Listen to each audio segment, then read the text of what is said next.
এখানে আজকে আমরা এই প্রেস ক্লাবের সামনে একত্রিত হয়েছি। উদ্দেশ্য হচ্ছে শাকেরহাট ইউনিয়ন বিএনপির যে সভাপতি সাহেব আছেন তার যে স্বেচ্ছাচারিতা, তার যে চাঁদাবাজি এবং 5ই আগস্টের পর তার যে সংগঠন বিরোধী বা শৃঙ্খলা বিরোধী যে কর্মকাণ্ড এবং আওয়ামী ফ্যাসিস্টদের যে পুনর্বাসনের জন্য তিনি যে বিভিন্ন অপকর্ম ইউনিয়নে চালাচ্ছেন তারই প্রতিবাদ স্বরূপ আজকে আমরা এখানে একত্রিত হয়েছি।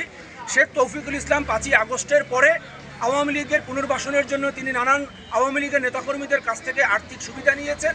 তিনি আওয়ামী লীগের বিভিন্ন প্রকারের বিভিন্ন স্তরের নেতাকর্মীদের সাথে তিনি ঘরোয়া বৈঠক করেছেন এবং উনি ইউনিয়ন বিএনপির আন্ডারে বা নাম ব্যবহার করে উনি বিভিন্ন প্রকার সভা সমাবেশ করেছেন, মানববন্ধন করেছেন, যেখানে আমরা ইউনিয়ন বিএনপির অধিকাংশ নেতাকর্মী উপস্থিত থাকিনি কখনো এবং উনি আমাদেরকে এগুলো কখনো ইনফর্মও করতেন না।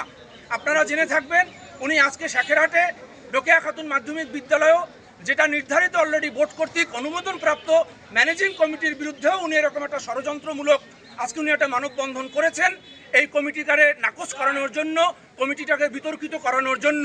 যেখানে আমরা ইউনিয়ন বিএনপির বর্তমান কমিটিতে থাকা অবস্থায়ও আমার পাশে সিনিয়র সহসভাপতি আছেন, আমি ইউনিয়ন বিএনপির কোষাধ্যক্ষ আছি, ইউনিয়ন বিএনপির 1 নম্বর যুগ্ম সম্পাদক আছেন, অনেক সহসভাপতি আছেন, অনেকে সম্পাদকীয় পোস্ট আছেন, যারা আমরা এই ব্যাপারে কেউ জানতাম না, আমাদেরকে জানানো হয়নি।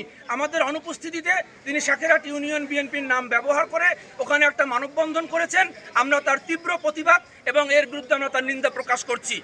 আমাদের দুর্দিনে আমরা যেভাবে চলছিলাম আমরা ভালোই ছিলাম, কিন্তু এখন আমরা 5 তারিখের পরে আমরা মানে মূলত আমরা যারা বিএনপি পন্থী আছি সবাই এখন মানে দেখতেছি যে চাঁদাবাজি আমাদের উপরে নাম ছড়াচ্ছে।